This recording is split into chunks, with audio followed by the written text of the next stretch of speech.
ఇక్కడ ఈ సందర్భంగా ప్రతి తల్లి ఒక గుర్తుంచుకునే విధమైనటువంటి ఒక కథాశ్రవణాన్ని మీకు వినిపిస్తా. ఇది సూత మహర్షి ఋషులందరికీ తెలియనటువంటి ఒక సత్యమైన కథ. ఈ కథను ఎవరైతే పూర్వకాలంలో విన్నారో, వ్రతం చేసుకున్నారో వాళ్లకు ఒక సంవత్సరం దాకా ఒక తల్లి శుక్రవారాల వ్రతం చేసుకుంటుంది. సంవత్సరం 12 నెలలు శుక్రవారాల వ్రతకథ చేసుకోవడం వల్ల ఆమెకు పెళ్ళైనాక 20 సంవత్సరాల తర్వాత కూడా సంతానం కలుగుతుందట.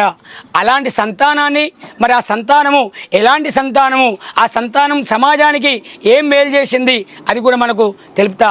అలాగే ప్రతి తల్లికి కూడా మీకందరికీ మనందరికీ పిల్లలు ఉంటారు. అందులో ఆడపిల్లలు పుట్టినప్పుడు ఆ ఆడపిల్ల పెరిగి పెద్దగైన తర్వాత పెళ్లి చేసిన తర్వాత ఆ పిల్లకు పిల్లలు పుడతారు. పుట్టినప్పుడు ఈ తల్లి అంటే అమ్మమ్మ నానమ్మ పాత్రలో ఏం చేయాలి, ఆ పిల్లని ఎట్లా కాపాడుకోవాలి, ఆ పిల్లకు పుట్టిన పిల్లలను మనం ఎట్లా ఒక గన్మెన్గా కాపాడాలి అనే విధానం చెప్పిన కథ చెప్తా మీకు. అంటే బహుశా మీ ఇళ్ళల్లో అమ్మమ్మలు తాతమ్మలు చెప్పే ఉంటారు, కానీ తెలుసో తెలియదో కానీ నేను చరిత్రలో ఉన్న కథ మీకు ఒకటి చెప్తా, వినండి. మీకు భవిష్యత్తులో అక్కడికి వస్తుంది. ఏంది, ఫలానాడు మన టీచర్స్ కాలనీలో మన వినాయక నవగ్రహ మండపం ముందర యొక్క విఘ్నేశ్వర స్వామి యొక్క మండపం ముందు మనం సామూహికంగా కుంకుమార్చన చేసుకున్న రోజు పురిటికి సంబంధించిన కథ మనకు అక్కడ ఆచార్యుడు మనకు వినిపించిండు. అది మనం మన పిల్లలకు పాటిద్దామనే ఆలోచన మీకు వస్తే మీరు 10 మంది చెప్పగలుగుతారు, ఆ 10 మంది ఎంతోమంది చెప్తారు. అట్లా పురిటి పిల్లలను మనం ఎట్లా కాపాడుకుంటామనే విధానం మీకు చెప్తా, వినండి.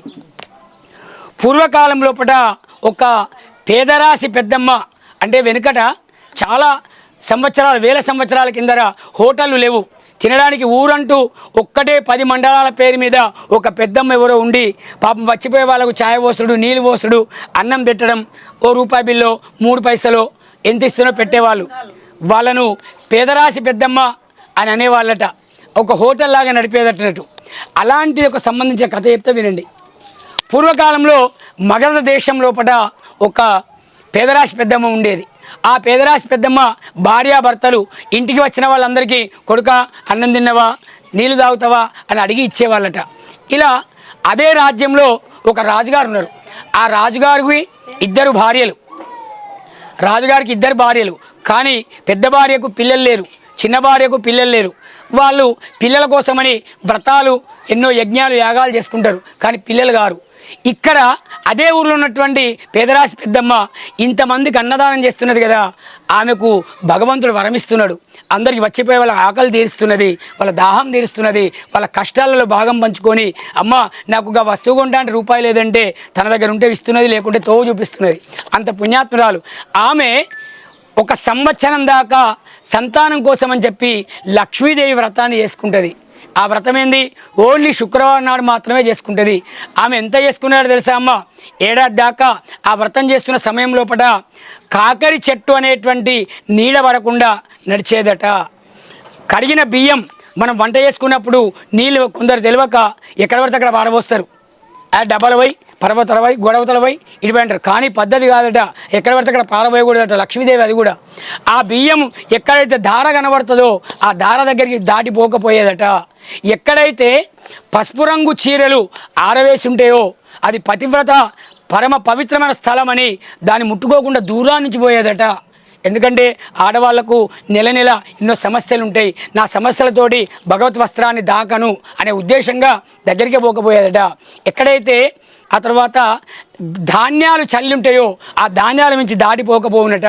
ఎక్కడైతే బొగ్గులు కుప్పలు కుప్పలు కనబడి ఉంటాయో అక్కడికి పోకపోవునట. ఇట్లా పాటిస్తూ ప్రతి శుక్రవారం మాత్రమే 1 ఏడాది దాకా ఈమె వ్రతం చేసుకుంటున్నది. ఈమె వ్రతం చేసుకున్నది 1 ఏడాది అయిపోయింది. రాజుగారి భార్య దగ్గర ఒక చెలికత్తె ఉంటుంది. ఆమె ఏం చేస్తుందట అంటే, ఆమె పని ఏంటంటే ఊళ్ళో వార్తలన్నీ సేకరించేసుకోవడమే. పోంగ పోంగ పోంగ ఏం తెలుస్తుందట, ఒకసారి ఈ పేదరాశి పెద్దమ్మ గర్భిణి, ఆమె ప్రెగ్నెన్సీతో ఉన్నదట అన్న వార్త వింటది. వెంటనే చిన్నరాణి దగ్గరికి పోతుంది.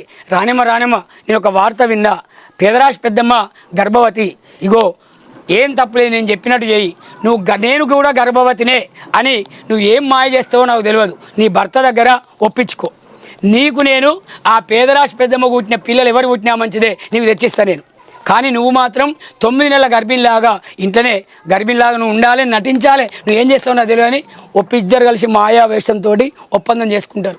ఈమె అక్కడ ఆమెకు 2 నెలలు అయితే ఇక్కడ ఈమెకు 2 నెలలని పేరు. రాణిగారికి 2 నెలలట, పేదరాశి పెద్దమ్మ 3 నెలలట, ఈమెకు 3 నెలలట. ఇట్లా సమానంగా పేరు మీద నడుస్తూ ఉంటుంది. అక్కడికి ఈ పేదరాశి పెద్దమ్మ ఇంటికి ఈ చెలికెత్తే మళ్ళీ పోవాలి, నీళ్ళాట రోజు పోవాలి.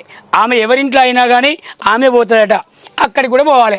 ఈమె బతకం ఆలోచించుకుంటుంది, ఎట్లా చేశానో మంచిగా దేవాలని. అడ్వాన్స్గా ఒక గంప లోపట ఒక ఇంత పొడుగున్నటువంటి సన్నటి ఒక రౌతును తీసుకొచ్చి బట్టలు చుట్టి దానిలో పెట్టేస్తుంది. ఎక్కడ పట్టుకుపోతుంది? పేదరాశి పెద్దమ్మ ఇంటికి పట్టుకుపోతుంది. పట్టుకొని పోయి ఆమె డెలివరీ దగ్గర ఎవరిని లోపల రానియరు, దాదాపు ఈమె కూడా ఎవరిని రానియలే. ఆమె ఒక్కతే ఉంటుంది. పండు లాంటి ఎర్రటి వర్ణం కలిగినటువంటి అందాల బాలకుడు ఆ లక్ష్మీదేవి వ్రతం ప్రసాదం వల్ల ఈ పేదరాశి పెద్దమ్మకు కొడుకు పుడతాడు. కొడుకు పుట్టంగానే ఆమె ఆ బాధలో, ఆ యొక్క నీళ్ళాడినటువంటి సమయ బాధలో ఆ తల్లి చూడలేదు, ఆమె చూడదు కూడా. అయినా కానీ అడుగుతుంటుంది కళ్ళు మూసుకొని, కొడుకు పుట్టిండా, నాకు ఎవరు పుట్టిండ్రు, కొడుకు పుట్టిండా, ఎవరు పుట్టి అడుగుతూ ఉంటుంది. ఈమెం జవాబు చెప్పకుండా పుట్టిన పిల్లగాన్ని వెంటనే తీసి ఆ కొడుకును వస్త్రాలలో చుట్టి పక్కన పెట్టి అలాంటిదే బుట్ట లోపల ఉన్నటువంటి ఆ యొక్క పొడుగు ఒక బొడ్రాయి లాంటి రౌతును ఈమె పక్కన పెట్టేస్తుంది. పెట్టేసి ఈ పిల్లకి దాటిస్తుంది. అయ్యో తల్లి, నువ్వు డెలివరీ మంచిగానే అయినావు కానీ నీకు ఒక బొడ్రాయి పుట్టిందమ్మా నీ కడుపులో అని చెప్పి అబద్ధమాడుతుంది. ఆ తల్లి ఘోరాతి ఘోరంగా ఏడుస్తుంది.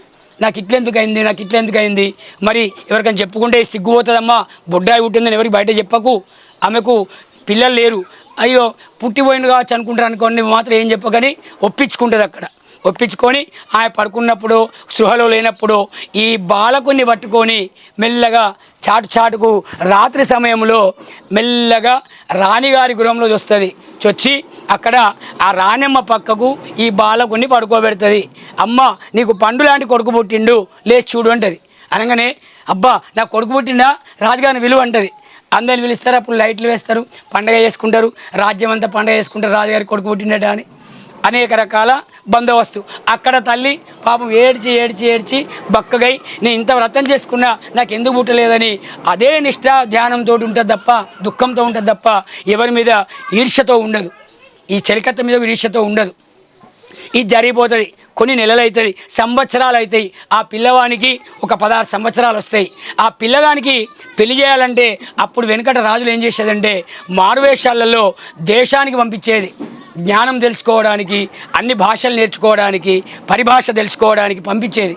ఈయన కూడా ఓ సైనికుని తీసుకొని మారువేషంతో కాశీకి పోదామని వెళ్తారు. అప్పుడు ఈ కార్లు, రైళ్ళు, ఏ బండ్లు లేవు కదా, పోతే గుర్రాల బండి, ఎడ్ల బండి, కాలినడక.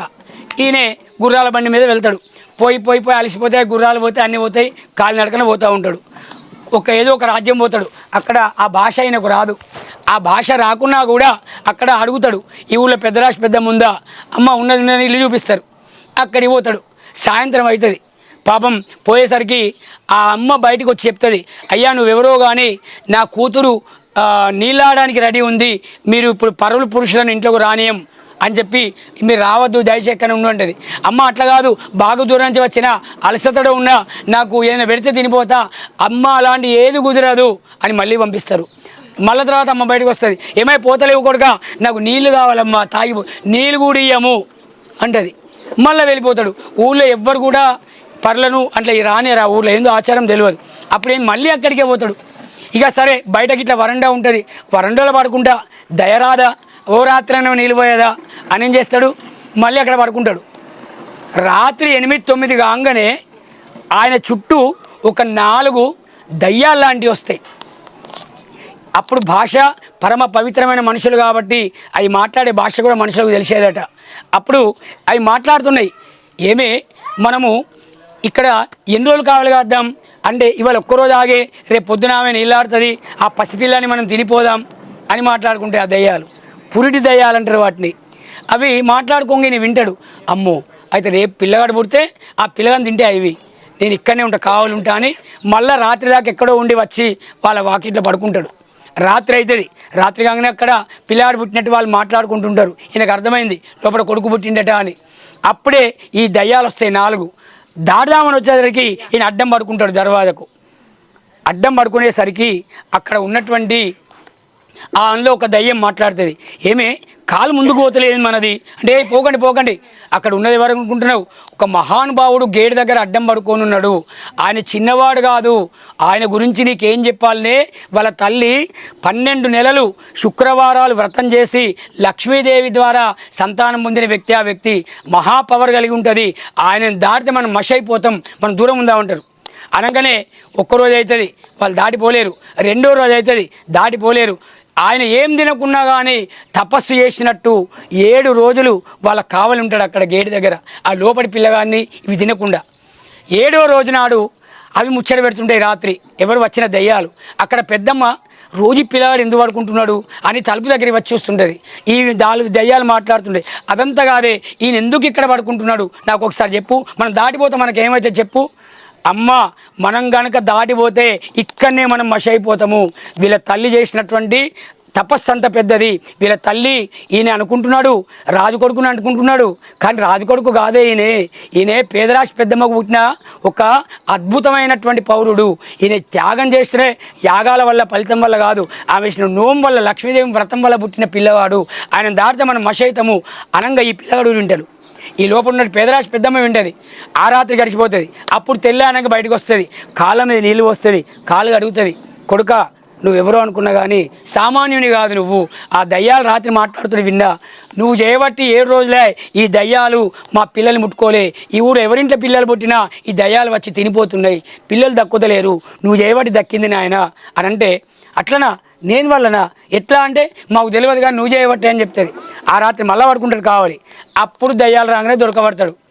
మీకు ఒక నమస్కారం, మీరు నేను చేయబట్టి వాళ్ళ పిల్లవాడు బతికిండని చెప్తున్నారు, మరి నేను అంత పద్ధతి నాదులో ఏమున్నది, మీకేం నచ్చింది, నేనేంది అసలు నేను ఎవరిని అంటే అప్పుడు చెప్తుంది, కొడుకా నువ్వేమనుకోకు, నువ్వు రాజు కొడుకు కాదు, నువ్వు రాజువు కాదు, నువ్వు ఒక మామూలు పేదరాశి పెద్దమ్మ కొడుకువు.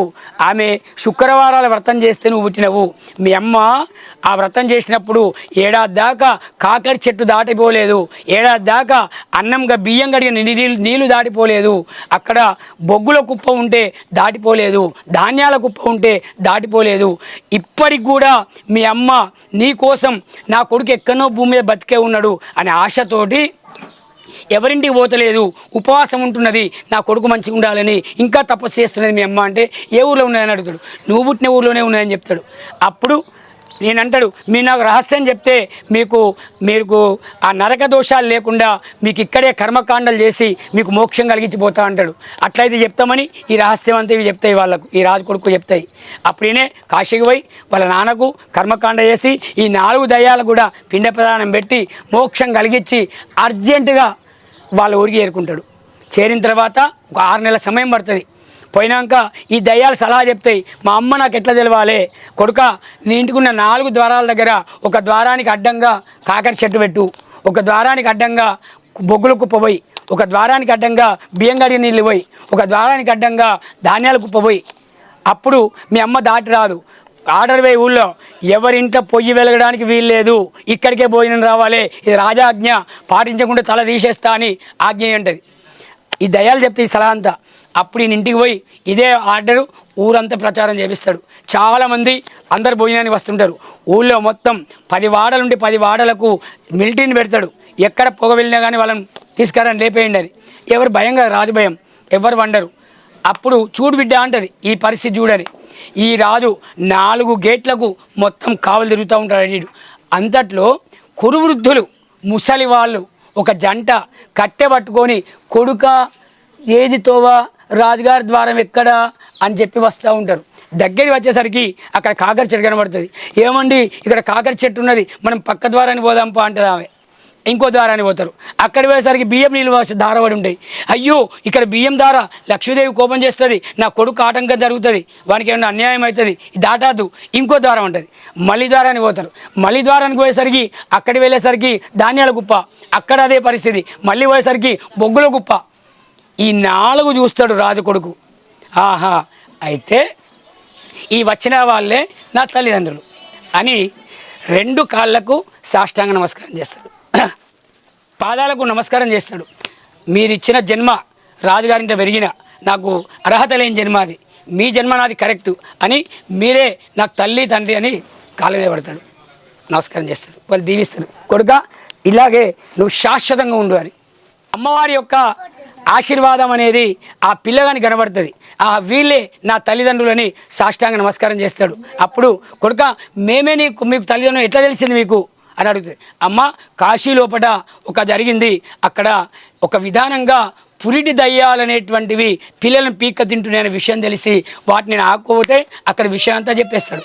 అప్పుడు శంకరుడు ప్రత్యక్షుడు, పార్వతి ప్రత్యక్షమై ఇవాళటి నుంచి ఏ ఇంట్లో అయితే పిల్లలు పుట్టినటువంటి ఇళ్లలో పురిటి దగ్గర ఆ పురిటి దయ్యాలనేటువంటివి రాకుండా ఉండాలంటే ఈ యొక్క వ్రతకథను వినాలి, లేదా పాత చెప్పులు ఆ యొక్క మంచం దగ్గర పెట్టాలి, పాత కట్టె ఒకటి మంచం దగ్గర పెట్టాలి, కుంపటి లాంటిది ఒకటి పెట్టాలి, అలాగే ఒక మనిషి కావలి ఉండాలి. మొదటి 9 రోజులు, 9 రోజులు దాటితే 10వ రోజు ఈ ప్రేత దయ్యాలు రావట పిల్లలను తినడానికి. 9 రోజులే, రోజుకొక సైద పిండితోటి బిళ్ళ చేసి అక్కడ పెట్టి 9 రోజులు మంచం కోట దగ్గర నైవేద్యం పెట్టి ఆ బిళ్ళలన్నీ తీసుకెళ్ళి చాకలమ్మకి ఇచ్చి చాకలమ్మ ద్వారా ఆ యొక్క బట్టలు ఉతికేటువంటి బండ కింద పెట్టాలట. అప్పుడు ఈ ప్రేత దయ్యాలు 9వ రోజు పోయి ఆ బిళ్ళలు తిని అట్నుంచాడే వెళ్ళిపోతాయట. ఇక మన ఇంటికి కానీ పిల్లల దగ్గరికి కానీ రావట. ఇది పురుడు దగ్గర ప్రతి తల్లి పాటించాల్సినటువంటి విధానం అని అప్పుడు ఆ పార్వతీ పరమేశ్వరుడు ప్రపంచానికి ఆజ్ఞ ఇస్తే ఆనాటి నుండి ఈ పురుడు అనేది పిల్లలకి ఎట్లా కావలించుకోవాలి ఏందనేది ప్రపంచానికి తెలిసిపోయింది. అందుకని ప్రతి వాళ్ళకు కూడా పురిటి దయ్యాల కథ అంటేనే పిల్లలు మంచిగా పెరగడానికి ఒక 9 రోజుల శ్రీకారం. ఆ 9 రోజుల పట్టినే 90 సంవత్సరాలు 100 సంవత్సరాల ఆయుష్ వాళ్ళకు పడుతుందట. అందుకని ఈ యొక్క కథను పార్వతీ పరమేశ్వరులు ప్రజలకు తెలపడం జరిగింది. బోలో జగదంబ మాతాకి, పార్వతీ పరమేశ్వర భగవానికి.